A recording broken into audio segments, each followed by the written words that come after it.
大家好，天堂經典版來跟大家分享一個振奮人心的消息，也就是台服的一個里程碑啊！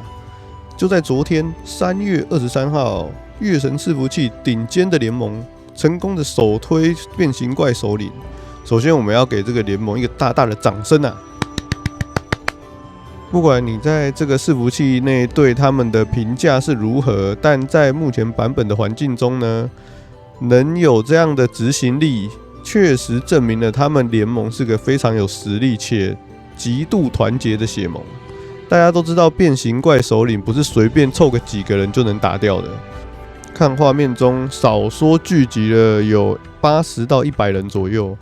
這種動員能力呢，在目前台服環境下是非常驚人的啊。這不只是裝備的考驗，更是指揮的考驗啊。大家最關心的肯定就是這隻王到底死了噴了什麼東西。看看這張圖畫面，最後似乎是出了一本技術書《征服防禦》。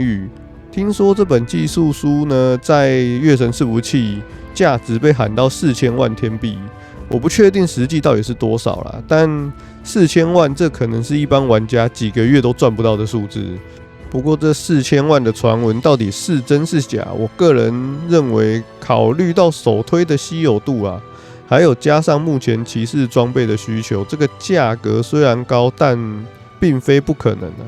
如果有觀眾知道月神伺服器確切的交易價，都可以在底下留言哦。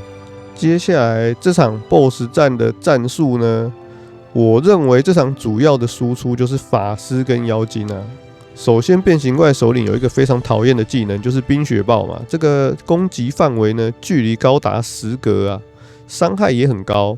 而法師強大的輸出法術烈炎術，攻擊距離只有6格。他們盟似乎也有不少法師有這個法術啊。這些法師呢，如果要輸出，就必須踏入冰雪暴的範圍。所以這場戰鬥的關鍵就在於責任分配。有烈炎術的法師呢，負責瞬間爆發的傷害。烈炎術雖然攻擊距離近，但它是目前版本中啊能夠100%命中且瞬間爆發傷害高的法術。然後有一部分的妖精呢，我們就稱它為妖精團 A， 他們就是要負責支援補血，像是幫放烈炎術的法師補血，確保法師能夠在冰雪暴的範圍下放完整管魔，然後離開。妖精 B 呢，就是妖精團 B， 負責持續傷害，他們用火箭來攻擊。為什麼不用普攻呢？因為目前大家的等級跟命中率都不高啊，打 BOSS 幾乎都打不太到。法術是100%命中的，所以法術也是目前版本主要的輸出手段。然後騎士团的騎士呢，在這場的戰鬥中不是輸出位，而是更重要的坦克跟卡位的作用。他們必須死死的卡住 BOSS 的位置，讓 BOSS 不要亂跑，這樣遠程與法師才能夠安穩的輸出啊。最後有成功推倒變形怪首領，也是真的非常厲害啊。接着就是最近韓服有一件消息，有玩家打到了妖精的生命祝福水晶，但這顆水晶目前在經典版卻成了一個最昂貴的裝飾品，因為目前的設定，生命祝福學習等級要50級啊。大家也知道，在經典版要練到50級，簡直是比登天還難啊！目前根本沒有人達到這個50級的等級，甚至可能妖精連達到40級可能都有點困難了。不過呢，韓服大家推測啊，官方遲早會調整這個學習等級。參考之前的例子啊，原本40級才能學的隊伍 buff 的那些技能水晶啊，後來都被下調為30級就能學了。所以韓服玩家現在也紛紛的想要競標這顆水晶，就是賭官方之後會下修學習等級。你們覺得生命祝福應該要被降到等級多少才合理呢？最後就是這幾天排隊噩夢又開始了嘛，大家這幾天登錄應該都很有感覺，排隊人數每天都在增長。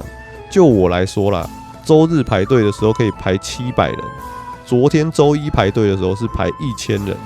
今天早上竟然要排1600人啊！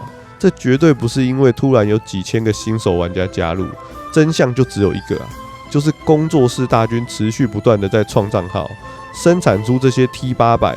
以勝利女神伺服器來說，古丁地間1、2樓原本就已經被工作室包場了，蟻洞、騎士洞、就是人家講的沙漠地間1、2樓放眼望去也都是工作室，甚至現在連海鷹外圍、鱷魚島也全部都是工作室的 T800。現在就是不管官方怎麼更新地圖越更新越大嘛，工作室就會越開越多啊。連韓服現在他們的海鷹外圍也都出現工作室了，雖然數量沒有台服這麼誇張但看到這些工作室，身為玩家的我們呢，真的也是很無奈啊。而且在半夜的時候，伺服器還一度大lag，甚至連泰坦伺服器都連不上去啊。恩熙大哥這個營運態度真的是不會讓大家失望。好啦，以上就是今天的影片內容，感謝大家觀看。大家對於首推變形怪首領有什麼看法，都可以在底下留言分享。